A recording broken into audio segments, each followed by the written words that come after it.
महाराष्ट्र में शिवसेना और एनसीपी जैसी बड़ी पार्टियों में टूट हो गई। मध्य प्रदेश में कांग्रेस की चुनी हुई सरकार गिर गई। गोवा में कांग्रेस से कई विधायक चुनाव जीतने के बाद बीजेपी में शिफ्ट हो गए। अरुणाचल प्रदेश में पूरी कैबिनेट शिफ्ट हो गई। मणिपुर, राजस्थान, उत्तराखंड, झारखंड समेत कई राज्यों से थे जहां पर किसी और पार्टी की सरकार थी, लेकिन वहां पर सरकार बदलने की कोशिशें दिखाई पड़ी। दिल्ली में चुनाव हारने के बाद आम आदमी पार्टी के कई राज्यसभा सांसद, जिसमें राघव चड्ढा, हरभजन थे, वो बीजेपी में शामिल हो गए। तृणमूल कांग्रेस, जो अभी हाल फिलहाल में चुनाव हार कर आई है, और उद्धव ठाकरे, जिनकी पॉलिटिकल पार्टी पहले भी टूट चुकी है, वहां दोबारा टूट की बात आई है। टीएमसी के तो 28 में से 20 सांसद और 80 में 60 विधायक बागी बताए जा रहे हैं, जबकि उद्धव ठाकरे के 9 में से 6 सांसद बागी होने की बात आई। अब अगर इन सारी खबरों को आप समझेंगे और क्रोनोलॉजी को डिकोड करेंगे तो आपको समझ में आएगा कि ये राज्य भले ही अलग अलग है, नेता अलग अलग है, कंडीशंस अलग अलग है, लेकिन हर बार फायदा जो है वो बीजेपी को हो रहा है। और यही सवाल उठ रहा है कि क्या ये बीजेपी के साथ कोइंसिडेंस है या फिर ये उस ऑपरेशन लोटस का असर है जिसकी शुरुआत बीजेपी ने कर्नाटक से की थी। ऑपरेशन लोटस, ये नाम भाजपा के चुनाव चिन्ह कमल से लिया गया।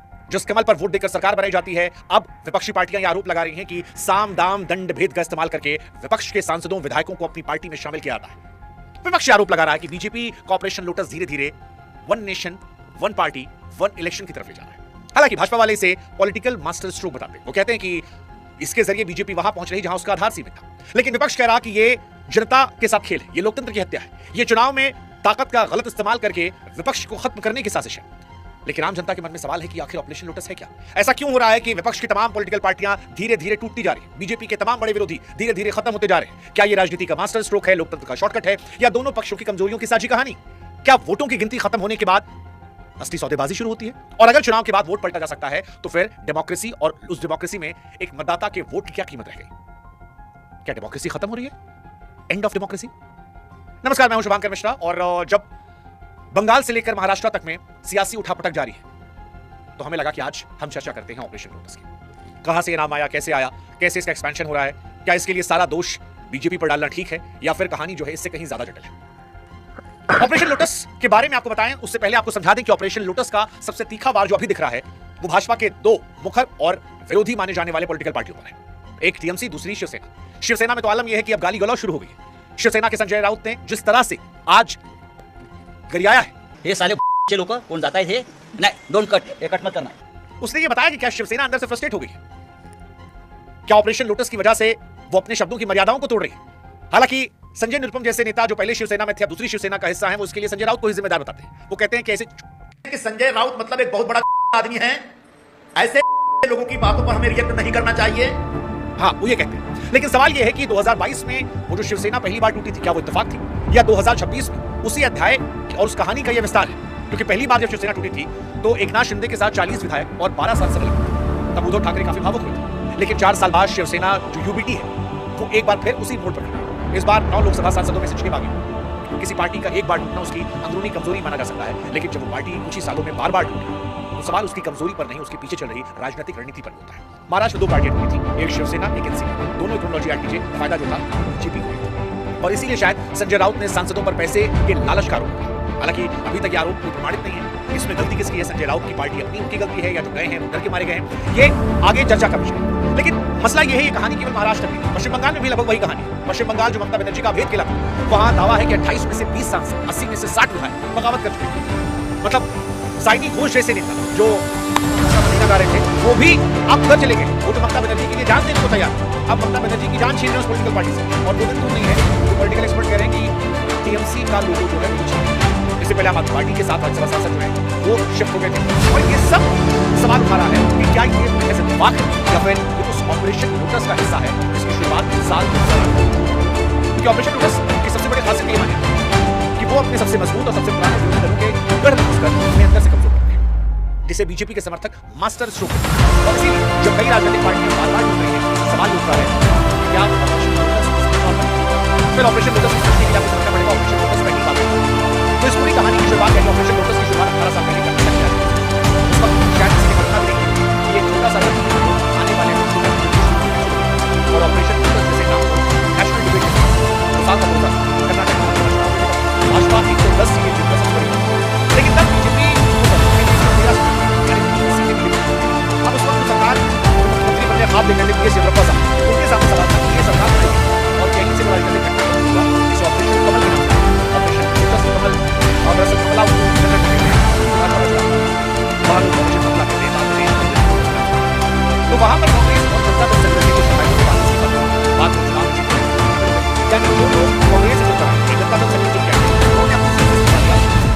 सीट पर जब दोबारा चुनाव हुआ तो वो बीजेपी से जीत कर आ गए। मध्य प्रदेश में भी कमोबेश यही हुआ था जब ज्योतिरादित्य सिंधिया जो है वो इस बार से इस बार आए थे। अब तक विपक्ष ने आरोप लगाया था कि इन विधायकों को पद, सत्ता, पैसा और राजनीतिक फायदों का लालच दिया गया। कई नेताओं को बेंगलुरु के होटल में रखे जाने सौदेबाजी खबरें आई। हालांकि भाजपा इसे सामने से इंकार कर दी। ये कहा कि विधायकों का अपना व्यक्तिगत फैसला था, लोकतंत्र में हर जनप्रतिनिधियों को अपनी राजनीतिक राह चुनने का अधिकार है। लेकिन वो उस दौर की बात थी। आज के दौर में अगर आप देखोगे तो अभी असम चुनाव हुआ था। असम के चुनाव में हेमंत बिस्व शर्मा ने साफ साफ कहा था कि हाँ, हमने अपने बहुत सारे एसेट जो है वो कांग्रेस में डाल रखे हैं। कई ऐसे लोग हैं जो कांग्रेस चुन कराएंगे लेकिन वोट हमको देंगे। ये ऑपरेशन लोटस का एक्सपेंशन के तौर पर माना है। ये अपने आप में बड़ी कहानी है। हालांकि ऑपरेशन लोटस की शुरुआत केवल 2008 से हुई थी, ये भी अपने आप में सवाल है, क्योंकि 1967 में भी हरियाणा के एक विधायक गयालाल ने एक ही दिन में 3 पार्टी बनी थी। इसी घटनाक्रम के बाद आया राम गया राम वाला मुहावरा जो है वो इंडियन पॉलिटिक्स का हिस्सा बना। उस समय केंद्र में कांग्रेस की सरकार थी। 1970-1980 के दशक में कांग्रेस सरकारों पर भी आर्टिकल 356 के दुरुपयोग करके विपक्षी राज्यों की सरकार गिराने के आरोप खूब लगे। बाद में 1994 में सुप्रीम कोर्ट के SR मुंबई फैसले ने इस पर लगाम लगाई थी। यानी सत्ता के लिए दल बदल राजनीतिक तोड़फोड़ की परंपरा जो है वो आज बीजेपी के दौर से नहीं, काफी पहले से। हाँ, 2008 में कर्नाटक ने इसे और ज्यादा ऑर्गेनाइज बना, जो कानून थे उसका गलत इस्तेमाल करना शुरू किया, जिसका असर बाद में आपको गोवा के 2019 के चुनाव, मध्य प्रदेश के 2020, कर्नाटक, महाराष्ट्र के 2022, अरुणाचल, मणिपुर और अब 2026 में जो ताजा घटनाक्रम चल रहा है आपका टीएमसी के साथ या फिर शिवसेना उद्धव के साथ, उसमें दिखाई। अब सवाल है कि ऑपरेशन लोटस जो था वो देश भर में फैला कैसे? तो ऑपरेशन लोटस क्या था ये हमने आपको बताया। कर्नाटक के 2008 के सफल ऑपरेशन के बाद एक नया फॉर्मूला मिला, जिसके बाद नतीजा क्या हुआ कि किसी भी राज्य में चुनाव के परिणाम आए और अगर कोई सीटें कम तो फिर ऑपरेशन लोटस की चर्चा धीरे धीरे ये मॉडल पूरे देश में फैला। इसका सबसे ज्यादा असर जो है वो गोवा में दिखाई। उदाहरण के तौर पर 2017 के विधानसभा चुनाव में कांग्रेस सबसे बड़ी पार्टी थी, लेकिन भाजपा के साथ लोकल पार्टी 2019 में फिर कांग्रेस के 15 में से 10 विधायक ऐसे थे जिनका विजय परिवर्तन हुआ और वो जीत गए। यही कहा गया प्रदेश में मणिपुर में वहां भी कांग्रेस के बड़े हिस्से में पहले दूसरी छोटी पार्टी और फिर भाजपा की।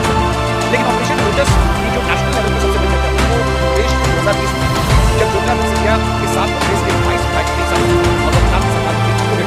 ये घटना एक बड़े फिर महाराष्ट्र में 2022 में एक नाम के लिए शिवसेना के 4 विधायक के बाद हमारा संसद का लगभग न सिर्फ प्रचार बल्कि पार्टी का नाम बदलाव है। कई कहानी चमक के सवाल के बीजेपी की तरफ अब वो नहीं है कि आज भी महाराष्ट्र में जो दो पॉलिटिकल पार्टी है, दो शिवसेना और शिवसेना, वो दोनों बीजेपी के साथ क्या की जरूरत है? क्या ये ऑपरेशन लोटस है?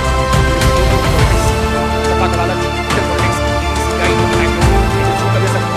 भाजपा इन आरोपों को खारिज करती है, कहती है कि लोकतंत्र में नेता को अपनी राह चुनने का अधिकार है। हालांकि यहां पर जो ध्यान रखने वाली बात है वो ये है कि इन आरोपों को आप पॉलिटिकल आरोप के तौर पर रख सकते हैं, क्योंकि ये साबित नहीं हो पाते। और इसी वजह से 2025-26 आते आते ऑपरेशन लोटस अब और चर्चा में है। जैसे तृणमूल कांग्रेस, आम आदमी पार्टी, शिवसेना, इन 3 को लेकर तो बड़ी चर्चा है। पंजाब में आम आदमी पार्टी दिल्ली में चुनाव हारने पर टूटी, शिवसेना के उद्धव का हाल आप देख रहे हैं, और ममता बनर्जी की पार्टी का लोगो अगर कुछ दिन में चला जाए तो आप बहुत ज्यादा हैरान मत होइएगा। ये क्लैरिटी है। अब सवाल ये है कि ऑपरेशन लोटस जो है वो मास्टर स्ट्रोक है या लोकतंत्र का एक शॉर्टकट है। देखिए, आज ऑपरेशन लोटस को लेकर इंडियन पॉलिटिक्स में 2 क्लैरिटी, बहुत सिंपल। जो भाजपा और उसके समर्थक हैं वो इससे लोकतंत्र की एक स्वाभाविक प्रक्रिया मानते हैं, नॉर्मल है। जो ताकत होता है वो अपनी तरफ लोगों को ले आता है। उनका तर्क है कि लोकतंत्र में कोई भी विधायक या सांसद किसी पॉलिटिकल पार्टी की जागीर नहीं। कई बार लोग कहते हैं, जैसे ममता पर आरोप लगाते हैं कि ममता ने अपने टाइम में किया था, वो भी दबा के रखती थी। अब बीजेपी आई है तो वो भी दबा के परेशान कर रही है, तो उधर वाले जो लोग थे वो उधर चले गए। पहले बीजेपी से लोग उधर जा रहे थे। ये कहानी चलती रहती है। बीजेपी और उसके समर्थक इसे लोकतंत्र की स्वाभाविक प्रक्रिया मानते हैं। उनका ये लॉजिक है कि लोकतंत्र में कोई विधायक सांसद किसी पार्टी की जागीर नहीं। अगर कोई नेता अपनी पार्टी की विचारधारा, नेतृत्व या भविष्य से असंतोष रखता है तो उसे नया रास्ता चुनने का अधिकार है। लेकिन सवाल यहाँ पर यह है कि अभी तो किसी पार्टी चुनाव लड़ दिया है, जीत कर आए,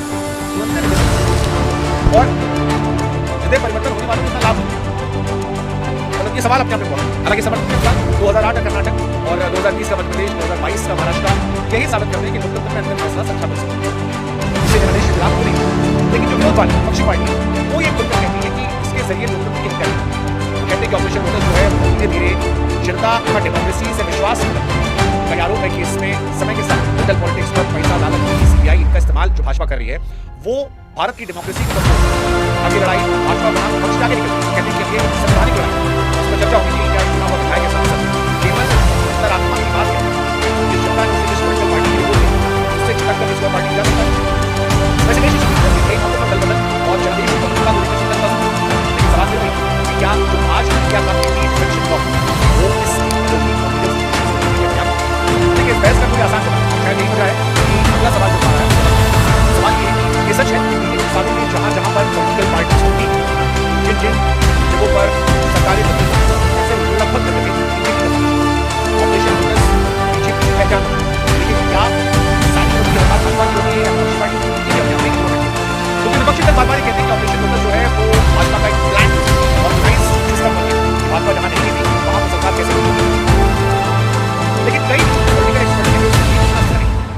कई पॉलिटिकल एक्सपर्ट हैं जिनका कहना है कि कोई भी मजबूत किला बाहर से तब टूटता है जब अंदर की दीवारों में दरारें पहले से हो।